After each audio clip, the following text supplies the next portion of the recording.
Hi friends, എല്ലാവർക്കും UPSC mentor മലയാളത്തിലേക്ക് സ്വാഗതം. ഇന്നത്തെ വീഡിയോയിൽ നമ്മൾ ഇന്ത്യൻ പോളിറ്റിയുടെ ചാപ്റ്റർ 8, അതായത് ഫണ്ടമെന്റൽ റൈറ്റ്സ് എന്ന ചാപ്റ്റർ ആണ് ഡിസ്കസ് ചെയ്യാൻ പോകുന്നത്. നമുക്ക് വീഡിയോയിലേക്ക് പോവാം. അതിനു മുന്നേ ചാനൽ ആരെങ്കിലും സബ്സ്ക്രൈബ് ചെയ്തിട്ടില്ലെങ്കിൽ സബ്സ്ക്രൈബ് ചെയ്ത് സപ്പോർട്ട് ചെയ്യുക. ഫോർ നോട്ടിഫിക്കേഷൻസിനായിട്ട് ബെല്ലൈക്കൺ കൂടി ഒന്ന് പ്രസ് ചെയ്യുക. പിന്നെന്താണ്, നോട്ട്സ് ആൻഡ് ഗൈഡൻസ് അവൈലബിൾ ആണ്. വേണമെന്നുള്ളവർ എന്ത് ചെയ്യുക, എന്നെ കോൺടാക്ട് ചെയ്യുക. 2026, 2027 ഇതിലൊക്കെയാണ് നിങ്ങൾ എന്ത് ചെയ്യുന്നത്, എക്സാം എഴുതുന്നതെന്നുണ്ടെങ്കിൽ complete notes and guidance available ആണ്. വേണമെന്നുള്ളവർ എന്ത് ചെയ്യുക, എന്നെ കോൺടാക്ട് ചെയ്യുക. ഞാൻ എന്റെ വാട്സപ്പ് ഗ്രൂപ്പിന്റെ ലിങ്ക് ഡിസ്ക്രിപ്ഷനിൽ കൊടുത്തേക്കാം. അതിൽ ജോയിൻ ചെയ്തിട്ട് എനിക്ക് പ്രൈവറ്റ് മെസ്സേജ് അയച്ചാൽ മതിയാവും. നമുക്ക് വീഡിയോയിലേക്ക് പോവാം. ഓക്കെ, എന്താണ് ഫണ്ടമെന്റൽ റൈറ്റ്സ്? നമ്മുടെ ഇന്ത്യൻ കോൺസ്റ്റിറ്റ്യൂഷന്റെ പാർട്ട് 3യിലാണ് എന്ത്, ഫണ്ടമെന്റൽ റൈറ്റ്സ് വന്നിരിക്കുന്നത്. ഏതൊക്കെയാണ് ആർട്ടിക്കിൾ വരുന്നത്? ആർട്ടിക്കിൾ 12 to 35, 12 മുതൽ 35 വരെയുള്ള ആർട്ടിക്കിളിലാണ് എന്ന് പറയുന്നത് ഫണ്ടമെന്റൽ റൈറ്റ്സിനെ കുറിച്ച് പറയുന്നത്. ഇന്ത്യൻ കോൺസ്റ്റിറ്റ്യൂഷന്റെ പാർട്ട് 3യിലാണ് എന്ത്, ഫണ്ടമെന്റൽ റൈറ്റ്സ് ഉള്ളത്.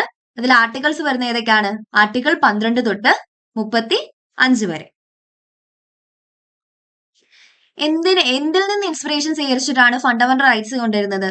നമ്മുടെ US കോൺസ്റ്റിറ്റ്യൂഷന്റെ ബിൽ ഓഫ് റൈറ്റ്സ് എന്ന് പറയുന്ന കാര്യത്തിൽ നിന്ന് ഇൻസ്പയർഡ് ആയിട്ടാണ് ഫണ്ടമെന്റൽ റൈറ്റ്സ് എന്ന ഒരു ആശയം ഇന്ത്യയിലെ കോൺസ്റ്റിറ്റ്യൂഷനിൽ കൊണ്ടുവന്നത്. US കോൺസ്റ്റിറ്റ്യൂഷന്റെ ബിൽ ഓഫ് റൈറ്റ്സിൽ നിന്ന് ഇൻസ്പയർഡ് ആയിട്ടാണ് ഇന്ത്യൻ കോൺസ്റ്റിറ്റ്യൂഷനിൽ ഫണ്ടമെന്റൽ റൈറ്റ്സ് എന്നൊരു കാര്യം കൊണ്ടുവന്നത്. ആ രണ്ട് കാര്യങ്ങൾ ഓർത്തു വെക്കുക. ഫണ്ടമെന്റൽ റൈറ്റ്സ് എന്ന് പറയുന്നത് ഇന്ത്യൻ കോൺസ്റ്റിറ്റ്യൂഷന്റെ പാർട്ട് 3യിലാണ് വന്നിരിക്കുന്നത്. അതിനുമായിട്ട് ബന്ധപ്പെട്ട ആർട്ടിക്കിൾസ് ഏതൊക്കെയാണ്? ആർട്ടിക്കിൾ 12 തൊട്ട് 35 വരെയാണ്. ഇനി എന്തിൽ നിന്ന് ഇൻസ്പിറേഷൻ സ്വീകരിച്ചിട്ടാണ് ഫണ്ടമെന്റൽ റൈറ്റ്സ് കൊണ്ടിരിക്കുന്നത്? US കോൺസ്റ്റിറ്റ്യൂഷന്റെ ബിൽ ഓഫ് റൈറ്റ്സ് എന്ന കാര്യത്തിൽ നിന്ന് ഇൻസ്പിറേഷൻ സ്വീകരിച്ചിട്ടാണ് ഫണ്ടമെന്റൽ റൈറ്റ്സ് കൊണ്ടുവന്നത്. ഈ part 3 of the Indian constitution എന്തെന്നാണ് അറിയപ്പെടുന്നത്? മാഗ്ന കാർട്ട ഓഫ് ഇന്ത്യ എന്നറിയപ്പെടുന്ന അറിയപ്പെടുന്നതാണിത് ഇന്ത്യൻ കോൺസ്റ്റിറ്റ്യൂഷന്റെ പാർട്ട് 3 എന്ന് പറയുന്നത്. ഇനി എന്താണ് ഫണ്ടമെന്റൽ റൈറ്റ്സ് എന്ന് പറയുന്നത്? ജസ്റ്റിസബിൾ ആണ്. അതായത് ഇതിന്റെ ഏതെങ്കിലും ഒരു ഫണ്ടമെന്റൽ റൈറ്റ്സിന്റെ ലംഘനം നടന്നിട്ടുണ്ടെങ്കിൽ നമുക്ക് എന്ത് ചെയ്യാൻ പറ്റും? കോടതിയിലേക്ക് ചെല്ലാനായിട്ട് പറ്റും. നമുക്ക് എന്നിട്ട് എന്ത് ചെയ്യാം? അതിനെ ചലഞ്ച് ചെയ്യാം. എന്നിട്ട് നമ്മുടെ അവകാശം എന്താണോ അത് നമുക്ക് നേടിയെടുക്കാനായിട്ട് പറ്റും. ഫണ്ടമെന്റൽ റൈറ്റ്സ് ആരാണ് ഗ്യാരണ്ടി ചെയ്യുന്നത്? കോൺസ്റ്റിറ്റ്യൂഷൻ ആണ്. അവിടെ എന്ത് പാടില്ല? ഒരു ഡിസ്ക്രിമിനേഷനും പാടില്ല. എല്ലാവർക്കും അവകാശപ്പെട്ടതാണത്. പിന്നെ എന്താണ് ഫണ്ടമെന്റൽ റൈറ്റ്സ്? പൊതുവെ ഫണ്ടമെന്റൽ റൈറ്റ്സ് എത്ര എണ്ണമാണ് ശരിക്കും ഉള്ളത്? 7 ഫണ്ടമെന്റൽ റൈറ്റ്സ് ആണ് ഉള്ളത്. പക്ഷെ ഇപ്പോൾ പ്രസന്റിൽ എത്രയുണ്ട്? 6 ഫണ്ടമെന്റൽ റൈറ്റ്സേ ഉള്ളൂ. കാരണം എന്താണ്? റൈറ്റ് ടു പ്രോപ്പർട്ടി എന്ന് പറയുന്ന ഫണ്ടമെന്റൽ റൈറ്റിനെ ലീഗൽ റൈറ്റ് ആക്കി. 44th constitutional amendment act of 1978 പ്രകാരം എന്ത് ചെയ്തു? റൈറ്റ് ടു പ്രോപ്പർട്ടി എന്ന് പറയുന്ന ഫണ്ടമെന്റൽ റൈറ്റിനെ ലീഗൽ റൈറ്റ് ആക്കി. അതിപ്പോ ഏത് ആർട്ടിക്കിളിന്റെ അണ്ടറിലാണ്? Under article 300A. ഓർത്തു വെക്കുക. ശരിക്കും നമ്മളൊക്കെ 7 ഫണ്ടമെന്റൽ റൈറ്റ്സ് ആയിരുന്നു ഉണ്ടായിരുന്നത്. അതിൽ നിന്നും 44th constitutional amendment act of 1978 പ്രകാരം റൈറ്റ് ടു പ്രോപ്പർട്ടിനെ എന്ത് ചെയ്തു? ലീഗൽ റൈറ്റ് ആക്കിയിട്ട് എന്ത് ചെയ്തു? ഫണ്ടമെന്റൽ റൈറ്റ്സിൽ നിന്ന് ഒഴിവാക്കി. ഓക്കെ, അപ്പൊ ഇത്രയും കാര്യങ്ങളൊക്കെയാണ് പഠിക്കാനുള്ളത്. ഫണ്ടമെന്റൽ റൈറ്റ്സ് എന്ന് പറയുന്നത് കോൺസ്റ്റിറ്റ്യൂഷന്റെ പാർട്ട് 3യിലാണ് കൊടുത്തിരിക്കുന്നത്. ആർട്ടിക്കിൾസ് ഏതൊക്കെയാണ്? 12 തൊട്ട് 35 വരെയാണ്. പിന്നെ അതെന്താണ്? ഇത് എന്തിനെ ഇൻസ്പയർ ചെയ്തിട്ട് എന്തിൽ നിന്ന് ഇൻസ്പയർഡ് ആയിട്ട് കൊണ്ടുവന്നിരിക്കുന്നതാണ്? US കോൺസ്റ്റിറ്റ്യൂഷന്റെ ബിൽ ഓഫ് റൈറ്റ്സിൽ നിന്ന് ഇൻസ്പയർഡ് ആയിട്ട് കൊണ്ടുവന്നാണ് ഇത് ഫണ്ടമെന്റൽ റൈറ്റ്സ് എന്ന് പറയുന്നത്. പിന്നെ എന്താണ് ഫണ്ടമെന്റൽ റൈറ്റ്സ് എന്ന് പറയുന്നത്? ജസ്റ്റിസബിൾ ആണ്. അതായത് ഏതെങ്കിലും ഒരു ഫണ്ടമെന്റൽ റൈറ്റിന്റെ നിയമലംഘനം നടന്നിട്ടുണ്ടെങ്കിൽ നമുക്ക് കോടതിയിൽ ചെല്ലാം, അതിനെ ചലഞ്ച് ചെയ്യാം, എന്നിട്ട് എന്ത് ചെയ്യാം? നമ്മുടെ അവകാശങ്ങൾ നേടിയെടുക്കാനായിട്ട് പറ്റും. പിന്നെ ഇന്ത്യൻ കോൺസ്റ്റിറ്റ്യൂഷന്റെ പാർട്ട് 3 എന്നാണ് അറിയപ്പെടുന്നത്? മാഗ്ന കാർട്ട ഓഫ് ഇന്ത്യ എന്നാണ് അറിയപ്പെടുന്നത്. പിന്നെ ഫണ്ടമെന്റൽ റൈറ്റ്സ് എല്ലാവർക്കും ഒരുപോലെ അവകാശപ്പെട്ടതാണ്. അവിടെ എന്താണ്? ഡിസ്ക്രിമിനേഷൻ പാടില്ല. പിന്നെന്താണ്?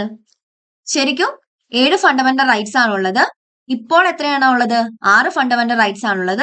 44th constitutional amendment act of 1978 പ്രകാരം റൈറ്റ് ടു പ്രോപ്പർട്ടി എന്ന് പറയുന്ന ഫണ്ടമെന്റൽ റൈറ്റിനെ ഇപ്പോൾ എന്താക്കി? ഒരു ലീഗൽ റൈറ്റ് ആക്കി.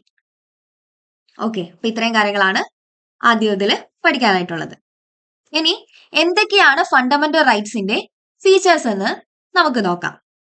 ഒന്നാമതായിട്ട് നോട്ട് ആബ്സല്യൂട്ട്. ഇതെന്താണ്? ഇത് ആബ്സല്യൂട്ട് അല്ല. അതായത് റീസണബിൾ റെസ്ട്രിക്ഷൻസിന് ഇത് എന്ത് ചെയ്യപ്പെടും? സബ്ജക്ട് ചെയ്യപ്പെടും. ഒരു എക്സാമ്പിൾ പറയുകയാണെങ്കിൽ ഇപ്പൊ നമുക്ക് എന്തുണ്ട്? ഫണ്ടമെന്റൽ റൈറ്റ്സിൽ റൈറ്റ് ടു ഫ്രീഡം ഉണ്ട്. ഈ റൈറ്റ് ടു ഫ്രീഡത്തിനകത്ത് സ്പീച്ച് ആൻഡ് എക്സ്പ്രഷൻ ഉള്ള ഫ്രീഡം ഉണ്ട്. നമുക്ക് സ്പീച്ച് ആൻഡ് എക്സ്പ്രഷൻ ഉള്ള ഫ്രീഡം ഉണ്ടെന്ന് പറഞ്ഞിട്ട് വഴിയിൽ കാണുന്ന എല്ലാവരും വന്നിട്ട് ചീത്ത പറയാനായിട്ട് പറ്റുമോ? ഇല്ല. അപ്പൊ അവിടെ എന്തുണ്ട്?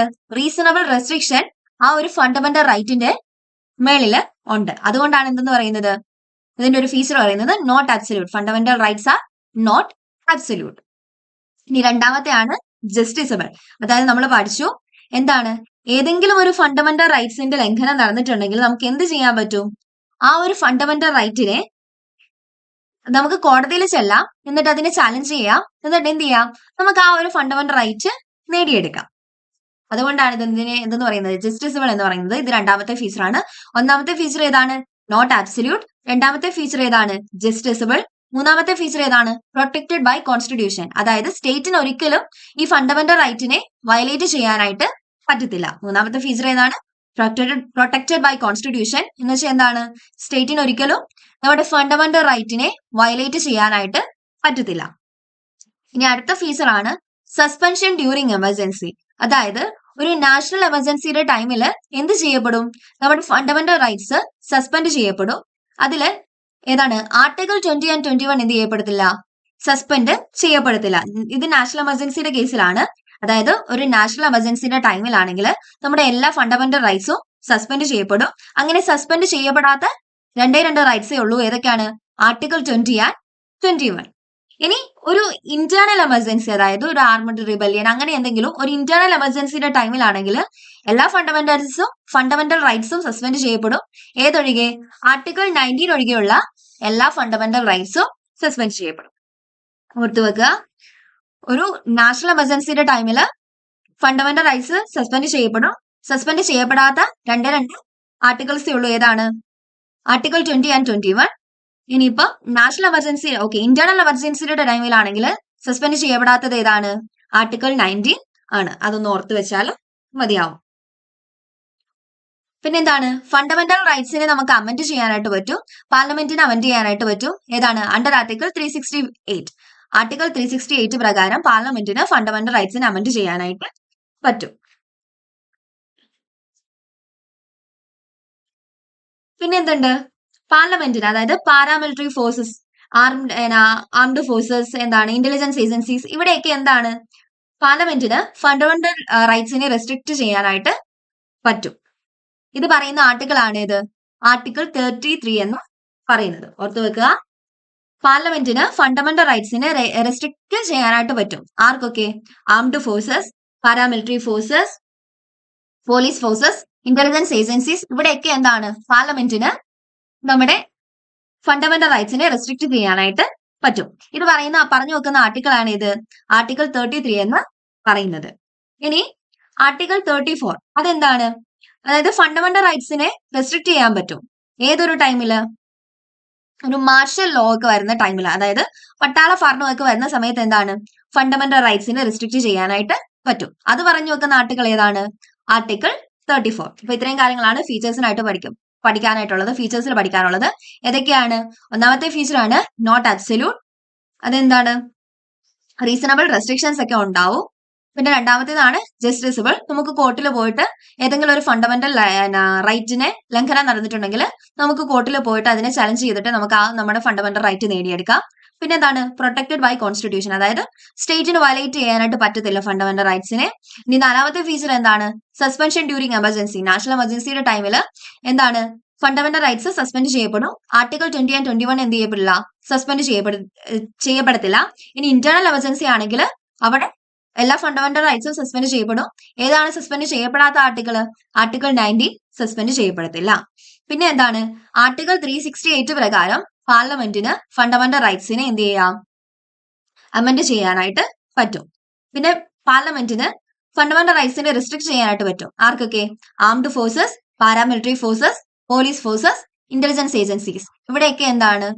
പാർലമെന്റിന് ഫണ്ടമെന്റൽ റൈറ്റ്സിനെ റെസ്ട്രിക്ട് ചെയ്യാനായിട്ട് പറ്റും. ഇത് പറഞ്ഞു വെക്കുന്ന ആർട്ടിക്കിൾ ഏതാണ്? ആർട്ടിക്കിൾ 33 ആണ്. ഇനി ആർട്ടിക്കിൾ 34 ഉണ്ട്. അതെന്താണ്? അതായത് ഒരു മാർഷൽ ലോ ഒക്കെ വരുന്ന ടൈമിൽ, അതായത് പട്ടാള ഭരണം ഒക്കെ വരുന്ന ടൈമിൽ എന്ത് ചെയ്യാൻ പറ്റും? ഫണ്ടമെന്റൽ റൈറ്റ്സിനെ റെസ്ട്രിക്ട് ചെയ്യാനായിട്ട് പറ്റും എന്ന് പറയുന്നതാണ് ഇത് ആർട്ടിക്കിൾ 34 എന്ന് പറയുന്നത്. ഇനി ഏതൊക്കെയാണ് ഫണ്ടമെന്റൽ റൈറ്റ്സ് എന്ന് നോക്കാം. അത് പറഞ്ഞു ആർട്ടിക്കിൾ 12 തൊട്ട് ആർട്ടിക്കിൾ 35 വരെയാണ് ഇത് ഫണ്ടമെന്റൽ റൈറ്റ്സിൽ വരുന്നത്. ആർട്ടിക്കിൾ 12 എന്ന് പറയുന്നത് എന്താണ്? ഡെഫിനിഷൻ ഓഫ് സ്റ്റേറ്റ് ആണ്. ഇനി ആർട്ടിക്കിൾ 13 എന്താണ്? അതെന്താണ് ലോ എന്ന് പറഞ്ഞു വെക്കുന്ന ആർട്ടിക്കിൾ ആണ് ഇത് ആർട്ടിക്കിൾ 13 എന്ന് പറയുന്നത്. നമുക്ക് ഡിസ്കസ് ചെയ്യാം. ഇനി ഏതൊക്കെയാണ് ഫണ്ടമെന്റൽ റൈറ്റ്സ് എന്ന് നമുക്ക് നോക്കാം. റൈറ്റ് ടു ഇക്വാലിറ്റി, അതെവിടെയാണ് വരുന്നത്? അതായത് സമത്വത്തിനുള്ള അവകാശം. അത് ഏതൊക്കെ ആർട്ടിക്കിളിലാണ് വരുന്നത്? ആർട്ടിക്കിൾ 14 തൊട്ട് 18 വരെ. ഇനി അടുത്തതാണ് റൈറ്റ് ടു ഫ്രീഡം, അതായത് സ്വാതന്ത്ര്യത്തിനുള്ള അവകാശം. അത് ഏതൊക്കെയാണ് ആർട്ടിക്കിൾ വരുന്നത്? ആർട്ടിക്കിൾ 19 തൊട്ട് 22 വരെ.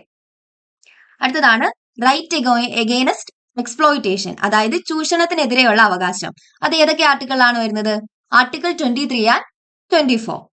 ഇനി അടുത്തതാണ് right to freedom of religion, അതായത് മതസ്വാതന്ത്ര്യം. അത് എവിടെയാണ് വരുന്നത്? ആർട്ടിക്കിൾ 25 ടു 28 മതസ്വാതന്ത്ര്യം എന്ന കോൺസെപ്റ്റ് വരുന്നത്. ഇനി അടുത്തത് കൾച്ചറൽ ആൻഡ് എഡ്യൂക്കേഷണൽ റൈറ്റ്സ്, അതായത് സാമൂഹികപരവും വിദ്യാഭ്യാസപരവുമായ അവകാശം. അത് ഏത് ആർട്ടിക്കിളിലാണ് വരുന്നത്? Article 29 and 30. പിന്നെയുള്ള ആർട്ടിക്കിൾ ആണ് ഏത്? ആർട്ടിക്കിൾ 31 എന്ന് പറയുന്നത്. അതാണ് എന്ത്? Right to property. അതെന്താക്കി? അതൊരു ലീഗൽ റൈറ്റ് ആക്കി. ഇപ്പൊ അതൊരു ഫണ്ടമെന്റൽ റൈറ്റ് അല്ല. ഇനി അടുത്തതാണ് റൈറ്റ് ടു കോൺസ്റ്റിറ്റ്യൂഷണൽ റെമഡീസ്. അതെവിടെയാണ് വരുന്നത്? ആർട്ടിക്കിൾ 32. ഓക്കെ, അപ്പൊ ഏതൊക്കെയാണ് ഫണ്ടമെന്റൽ റൈറ്റ്സ് ഏതൊക്കെയാണെന്ന് ഒന്നുകൂടി നോക്കാം. റൈറ്റ് ടു ഇക്വാലിറ്റി, അതേതാണ്? സമത്വത്തിനുള്ള അവകാശം. ആർട്ടിക്കിൾ 14 ടു 18 വരുന്നത്. അടുത്തതാണ് റൈറ്റ് ടു ഫ്രീഡം, അതെന്താണ്? സ്വാതന്ത്ര്യത്തിനുള്ള അവകാശം. അതെന്തിലാണ് വരുന്നത്? ആർട്ടിക്കിൾ 19 ടു 22 വരുന്നത്. അടുത്തതാണ് റൈറ്റ് എഗെയിൻസ്റ്റ് എക്സ്പ്ലോയിറ്റേഷൻ, അതെന്താണ്? ചൂഷണത്തിനെതിരെയുള്ള അവകാശം. അതെന്തിലാണ് വരുന്നത്? ആർട്ടിക്കിൾ 23 ആൻഡ് 24 ഇനി അടുത്തതാണ് right to freedom of religion, മതസ്വാതന്ത്ര്യം. അത് ആർട്ടിക്കിൾ 25 തൊട്ട് 28 വരെയാണ്. ഇനി അടുത്തതാണ് കൾച്ചറൽ ആൻഡ് എഡ്യൂക്കേഷണൽ റൈറ്റ്, സാമൂഹികപരവും വിദ്യാഭ്യാസപരവുമായ അവകാശങ്ങൾ. അത് ഏതിലാണ് വരുന്നത്? ആർട്ടിക്കിൾ 29 ടു 30 ഇനി അടുത്തതാണ് റൈറ്റ് ടു കോൺസ്റ്റിറ്റ്യൂഷണൽ റെമഡീസ്. അതെവിടെയാണ്? ആർട്ടിക്കിൾ 32. ഓർത്തു വെക്കുക. റൈറ്റ് ടു പ്രോപ്പർട്ടി ഉണ്ട്, അതായിരുന്നു ആർട്ടിക്കിൾ 31. റൈറ്റ് ടു പ്രോപ്പർട്ടി എന്ത് ചെയ്തു? അതൊരു ലീഗൽ റൈറ്റ് ആക്കിയിട്ട് കൊണ്ടുവന്നു. ഇനി എന്താണ് സ്റ്റേറ്റ് എന്ന് പഠിക്കാം. ആർട്ടിക്കിൾ 12 പഠിക്കാം. ആർട്ടിക്കിൾ 12 ആണ് എന്ത്? Definition of state. Article 12 is definition of state and the definition is only valid for part 3 and part 4 of the constitution. Article 12 എന്ന് പറയുന്നത് എന്താണ്? ഡെഫിനിഷൻ ഓഫ് സ്റ്റേറ്റ് ആണ്. പക്ഷെ ഇതെന്താണ്? ഇന്ത്യൻ കോൺസ്റ്റിറ്റ്യൂഷന്റെ പാർട്ട് 3ക്കും പാർട്ട് 4ലും മാത്രമേ ഇതെന്തായിട്ടുള്ളൂ? വാലിഡ് ആയിട്ട് ഉള്ളൂ. ഓർത്തു വെക്കാം. ഇപ്പം ഈ ഡെഫിനിഷൻ ഓഫ് സ്റ്റേറ്റ് ആർട്ടിക്കിൾ 12 പ്രകാരം സ്റ്റേറ്റിൽ എന്തൊക്കെ കാര്യങ്ങളാണ് ഇൻക്ലൂഡ് ചെയ്യപ്പെട്ടിട്ടുള്ളത്? ഒന്ന്, government and parliament of India. ഒന്നാമത്തെ കാര്യം എന്താണ്? ഗവൺമെന്റ് ഉണ്ട്. പിന്നെ എന്താണുള്ളത്? പാർലമെന്റ് ഓഫ് ഇന്ത്യ ഉണ്ട്. രണ്ടാമത്തെ, government and legislature of state. Government ഉണ്ട്, പിന്നെ സ്റ്റേറ്റിന്റെ ലെജിസ്ലേച്ചർ. മൂന്നാമതായിട്ട് ഇൻക്ലൂഡ് ചെയ്യപ്പെട്ട കാര്യം എന്താണ്? Local authorities. ഏതൊക്കെയാണ് ഈ ലോക്കൽ അതോറിറ്റീസ്? മുനിസിപ്പാലിറ്റീസ്, പഞ്ചായത്ത്, ഇതൊക്കെയാണ് എന്ത്? ഈ ലോക്കൽ അതോറിറ്റീസിൽ വരുന്നത്. പിന്നെ അടുത്തത് എന്താണ്? Other authorities. എന്താണ് ഈ അതർ അതോറിറ്റീസ്? അതായത് സ്വന്തമായിട്ട് നിയമങ്ങൾ ഉണ്ടാക്കാനും അതിനെ എൻഫോഴ്സ് ചെയ്യാനും ആ നിയമങ്ങൾ പാലിക്കപ്പെടാത്ത സാഹചര്യത്തിൽ എന്ത് ചെയ്യാൻ പറ്റും? അവരെ പണിഷ് ചെയ്യാനും അവകാശമുള്ള അതോറിറ്റീസിനെയാണ് അതർ അതോറിറ്റീസ് എന്ന് പറയുന്നത്. അതിന് എക്സാമ്പിൾ ഉണ്ട്. യൂണിവേഴ്സിറ്റീസ്, LIC, ഇതൊക്കെയാണ് എന്ത്? ഈ അതർ അതോറിറ്റീസിന് എക്സാമ്പിൾ ആയിട്ട് വരുന്നത്. അപ്പൊ എന്താണ് article 12? Article 12 is definition of state and the definition is only valid for part 3 and part 4 of the constitution of India. Indian കോൺസ്റ്റിറ്റ്യൂഷനിലെ പാർട്ട് 3ക്കും പാർട്ട് 4നും മാത്രം എവിടെയാണ് ഈ ഡെഫിനിഷൻ വാലിഡ് ആയിട്ടുള്ളൂ. ആർട്ടിക്കിൾ 12 എന്ന് പറയുന്നത് എന്താണ്? ഡെഫിനിഷൻ ഓഫ് സ്റ്റേറ്റ് ആണ്. ഈ ഡെഫിനിഷൻ ഓഫ് സ്റ്റേറ്റ്, ഓക്കെ, ഇതില് സ്റ്റേറ്റ് ഇൻക്ലൂഡ്, സ്റ്റേറ്റ് എന്ന് പറയുന്നത് കൊണ്ട് എന്തൊക്കെയാണ് ഉദ്ദേശിക്കുന്നത്? Government and parliament of India. Government ഉണ്ട്, പാർലമെന്റ് ഓഫ് ഇന്ത്യ ഉണ്ട്. അടുത്തത് government and legislature of state. Government ഉണ്ട്, ലെജിസ്ലേച്ചർ ഓഫ് സ്റ്റേറ്റ് ഉണ്ട്, സ്റ്റേറ്റ്സ് ഉണ്ട്. അടുത്തതാണ് ലോക്കൽ അതോറിറ്റീസ്. പിന്നെ ഏതാണ് അതർ അതോറിറ്റീസ്. ലോക്കൽ അതോറിറ്റീസ് ഏതൊക്കെയാണ്? മുനിസിപ്പാലിറ്റീസ്, പഞ്ചായത്ത്, ഇതൊക്കെയാണ് എന്ത് ലോക്കൽ അതോറിറ്റീസ് എന്ന് പറയുന്നത്. അതർ അതോറിറ്റീസ് എന്ന് പറയുന്നത് എന്താണ്? സ്വന്തമായിട്ട് നിയമങ്ങൾ ഉണ്ടാക്കാനും അതിനെ എൻഫോഴ്സ് ചെയ്യിപ്പിക്കാനും ആ നിയമങ്ങൾ പാലിക്കപ്പെടാത്ത സാഹചര്യത്തിൽ പണിഷ് ചെയ്യാനും അവകാശമുള്ള അതോറിറ്റീസ് ആണ് എന്തെന്ന് പറയുന്നത് അതർ അതോറിറ്റീസ് എന്ന് പറയുന്നത്. അതിന്റെ എക്സാമ്പിൾ ഏതാണ്? യൂണിവേഴ്സിറ്റീസ്, LIC എന്നൊക്കെ പറയുന്നതാണ് ഇത് ഈ അതർ അതോറിറ്റീസിന് എക്സാമ്പിൾ ആയിട്ട് വരുന്നത്. ഇനി എന്താണ് ആർട്ടിക്കിൾ 13 എന്ന് നോക്കാം. ഇന്ത്യയിലുള്ള ഏതൊരു നിയമവും ഫണ്ടമെന്റൽ റൈറ്റിന് എതിരെ നിൽക്കുന്നതാണെങ്കിൽ അത് അസാധുവാണെന്ന് പറയുന്ന ആർട്ടിക്കിൾ ആണ് ഇത് ആർട്ടിക്കിൾ 13 എന്ന് പറയുന്നത്. എന്താണ് ആർട്ടിക്കിൾ 13? ഇന്ത്യയിലുള്ള ഏതൊരു നിയമവും ഫണ്ടമെന്റൽ റൈറ്റിന് എതിരെ നിൽക്കുന്നതാണെങ്കിൽ അത് അസാധുവാണെന്ന് പറയുന്ന ആർട്ടിക്കിൾ ആണ് ഇത് ആർട്ടിക്കിൾ 13 എന്ന് പറയുന്നത്. അപ്പൊ ഇന്നത്തെ വീഡിയോയില് നമുക്ക് ഇത്രയും കാര്യങ്ങളൊക്കെ ഡിസ്കസ് ചെയ്താൽ മതി. ബാക്കി കാര്യങ്ങൾ എന്ത് ചെയ്യാം? നാളെയുള്ള വീഡിയോയില് നെക്സ്റ്റ് പാർട്ടിൽ ഡിസ്കസ് ചെയ്യാം. ഓക്കെ, അപ്പൊ ഇന്ന് എന്തൊക്കെയാണ് പഠിച്ചത്? ഫണ്ടമെന്റൽ റൈറ്റ് എന്ന് പറയുന്നത് ഇന്ത്യൻ കോൺസ്റ്റിറ്റ്യൂഷന്റെ പാർട്ട് 3യിലാണ് വരുന്നത്. ആർട്ടിക്കിൾ 12 to 35 ആണ്. പിന്നെന്താണ്? ഇത് US കോൺസ്റ്റിറ്റ്യൂഷന്റെ ബിൽ ഓഫ് റൈറ്റ്സിൽ നിന്ന് ഇൻസ്പയർ ചെയ്തിട്ടാണ് ഫണ്ടമെന്റൽ റൈറ്റ്സ് വന്നിരിക്കുന്നത്. ഫണ്ടമെന്റൽ റൈറ്റ്സ് എന്താണ്? ജസ്റ്റിസബിൾ ആണ്. അതായത് ഇത് ലംഘിക്കപ്പെടുവാണെങ്കിൽ നമുക്ക് കോർട്ടിൽ പോകാം, എന്നിട്ട് എന്ത് ചെയ്യാം? ഇതിനെ ചലഞ്ച് ചെയ്തിട്ട് നമ്മുടെ അവകാശങ്ങൾ നേടിയെടുക്കാം. ഇന്ത്യൻ കോൺസ്റ്റിറ്റ്യൂഷന്റെ പാർട്ട് 3 എന്തെന്ന് അറിയപ്പെടുന്നു? മാഗ്ന കാർത്ത ഓഫ് ഇന്ത്യ എന്ന് അറിയപ്പെടുന്നു. ഫണ്ടമെന്റൽ റൈറ്റ്സ് എല്ലാവർക്കും ഒരുപോലെ അവകാശപ്പെട്ടതാണ്. അതിൽ എന്ത് ചെയ്യാൻ പറ്റില്ല? ഡിസ്ക്രിമിനേഷൻ പാടില്ല. പിന്നെന്താണ്? പൊതുവെ 7 ഫണ്ടമെന്റൽ റൈറ്റ്സ് ആയിരുന്നു ഉണ്ടായിരുന്നത്. അതിൽ 6ാമത്തെ ഫണ്ടമെന്റൽ റൈറ്റ് 7 ഫണ്ടമെന്റൽ റൈറ്റ്സ് ആയിരുന്നു ഉണ്ടായിരുന്നത്. അതിൽ ഒരു ഫണ്ടമെന്റൽ റൈറ്റ് എന്ത് ചെയ്തു? ഇപ്പൊ നമുക്ക് 6 ഫണ്ടമെന്റൽ റൈറ്റ്സേ ഉള്ളൂ. ഒരു ഫണ്ടമെന്റൽ റൈറ്റിനെ ലീഗൽ റൈറ്റ് ആക്കി. അതായത് 44th constitution amendment act of 1978 പ്രകാരം റൈറ്റ് ടു പ്രോപ്പർട്ടീനെ ഫണ്ടമെന്റൽ റൈറ്റ്സിൽ നിന്നും ലീഗൽ റൈറ്റ് ആക്കി മാറ്റിയിട്ടുണ്ട്. ഓക്കെ, ഇനി ഫീച്ചേഴ്സ് ഓഫ് ഫണ്ടമെന്റൽ റൈറ്റ്സ്. ഏതൊക്കെ ഫീച്ചേഴ്സ് ആണ് ഫണ്ടമെന്റൽ റൈറ്റ്സിനുള്ളത്? Not absolute. ഒന്നാമത്തെ ഫീച്ചർ ആണ് നോട്ട് ആബ്സല്യൂട്ട്. അതായത് നമുക്ക് എന്തുണ്ട്? റീസണബിൾ റെസ്ട്രിക്ഷൻസ് ഫണ്ടമെന്റൽ റൈറ്റ്സിന് മേളിലുണ്ട്. നമുക്ക് ഫണ്ടമെന്റൽ റൈറ്റ് ഉണ്ട്. എക്സാമ്പിൾ പറയാം. എന്താണ്? റൈറ്റ് ടു ഫ്രീഡം ഉണ്ട്. ഈ റൈറ്റ് ടു ഫ്രീഡമില് right to speech and expression ഉണ്ട്. സ്പീച്ച് ആൻഡ് എക്സ്പ്രഷൻ ഉണ്ടെന്ന് പറഞ്ഞിട്ട് നമുക്ക് right to speech and expression ഉണ്ട് എന്ന് പറഞ്ഞിട്ട് എല്ലാരും പോയിട്ട് ചീത്ത വിളിക്കാൻ പറ്റുമോ? ഇല്ല. അപ്പൊ അവിടെ എന്തുണ്ട്? ആ ഒരു ഫണ്ടമെന്റൽ റൈറ്റിന് മേലുള്ള ഒരു റെസ്ട്രിക്ഷൻ ഉണ്ട്. അതിനെയാണ് എന്തെന്ന് പറയുന്നത്? അതുകൊണ്ടാണ് എന്തെന്ന് പറയുന്നത്? ഫണ്ടമെന്റൽ റൈറ്റ് അബ്സല്യൂട്ട് അല്ല എന്ന് പറയുന്നത്. അപ്പൊ ഒന്നാമത്തെ ഫീച്ചർ ഏതാണ്? Not absolute. രണ്ടാമത്തെ ഫീച്ചർ നമ്മൾ പഠിച്ചു ജസ്റ്റിസബിൾ. അതായത് ഏതെങ്കിലും ഒരു ഫണ്ടമെന്റൽ റൈറ്റ് ലംഘിക്കപ്പെടുകയാണെങ്കിൽ, അതിന്റെ ലംഘനം നടന്നാലും നമുക്ക് എവിടെ പോവാം? കോർട്ടിൽ പോവാം, എന്നിട്ട് അതിനെ ചലഞ്ച് ചെയ്യാം. ഇനി മൂന്നാമത്തേതാണ് പ്രൊട്ടക്റ്റഡ് ബൈ കോൺസ്റ്റിറ്റ്യൂഷൻ. അതായത് സ്റ്റേറ്റിന് നമ്മുടെ ഫണ്ടമെന്റൽ റൈറ്റിനെ വയലേറ്റ് ചെയ്യാനായിട്ട് പറ്റത്തില്ല. പിന്നെ സസ്പെൻഷൻ ഡ്യൂറിംഗ് എമർജൻസി. നാഷണൽ എമർജൻസിയുടെ ടൈമിൽ എന്ത് ചെയ്യപ്പെടും? ഫണ്ടമെന്റൽ റൈറ്റ് സസ്പെൻഡ് ചെയ്യപ്പെടും. ആർട്ടിക്കിൾ 20 and 21 എന്ത് ചെയ്യപ്പെടില്ല? സസ്പെൻഡ് ചെയ്യപ്പെടുന്നില്ല. പിന്നെ എന്താണ്? ആർട്ടിക്കിൾ 368 പ്രകാരം പാർലമെന്റിന് എന്ത് ചെയ്യാം? ഫണ്ടമെന്റൽ റൈറ്റിനെ അമെൻഡ് ചെയ്യാം. പിന്നെ ആർട്ടിക്കിൾ 33 എന്താണ്? അതായത് പാർലമെന്റിന് ഫണ്ടമെന്റൽ റൈറ്റിനെ റെസ്ട്രിക്ട് ചെയ്യാനായിട്ട് പറ്റും. ആർക്കൊക്കെ? Armed forces, paramilitary forces, police forces, intelligence agencies, ഇവർക്കൊക്കെ എന്ത് ചെയ്യാൻ പറ്റും? പാർലമെന്റിന് ഫണ്ടമെന്റൽ റൈറ്റ്സിനെ റെസ്ട്രിക്ട് ചെയ്യാനായിട്ട് പറ്റും. അത് പറഞ്ഞു വെക്കുന്ന ആർട്ടിക്കിൾ ആണ് ഇത് ആർട്ടിക്കിൾ 33 എന്ന് പറയുന്നത്. ഇനി ആർട്ടിക്കിൾ 34 ഉണ്ട്. അതെന്താണ്? Application of fundamental rights can be restricted while marshal law is in enforce in എന്താണ് എനി ഏരിയ. അതായത് application of fundamental rights can be restricted while marshal law is in force in any area. അതായത് പട്ടാള ഭരണം അങ്ങനെ എന്തെങ്കിലും കൊണ്ടുവരാൻ ആ ഒരു ടൈമിൽ എന്ത് ചെയ്യാൻ പറ്റും? നമ്മുടെ ഫണ്ടമെന്റൽ റൈറ്റ്സിനെ റെസ്ട്രിക്ട് ചെയ്യാൻ പറ്റും എന്ന് പറയുന്നതാണ് ഇത് ആർട്ടിക്കിൾ 34 എന്ന് പറയുന്നത്. പിന്നെന്താണ്? ഏതൊക്കെയാണ് ഫണ്ടമെന്റൽ റൈറ്റ്സ് എന്ന് പറഞ്ഞു. ഏതൊക്കെയാണ് fundamental rights? Right to equality article 14 to 18 വരുന്നത്. ഇതെന്താണ്? സമത്വത്തിനുള്ള അവകാശം. ഇനി റൈറ്റ് ടു ഫ്രീഡം, സ്വാതന്ത്ര്യത്തിനുള്ള അവകാശം, ഇത് ആർട്ടിക്കിൾ 19 തൊട്ട് 22 വരെയാണ് വരുന്നത്. ഇനി റൈറ്റ് അഗൈൻസ്റ്റ് എക്സ്പ്ലോയിറ്റേഷൻ ആർട്ടിക്കിൾ 23 തൊട്ട് 24 വരെ, അതായത് ചൂഷണത്തിനെതിരെയുള്ള അവകാശം.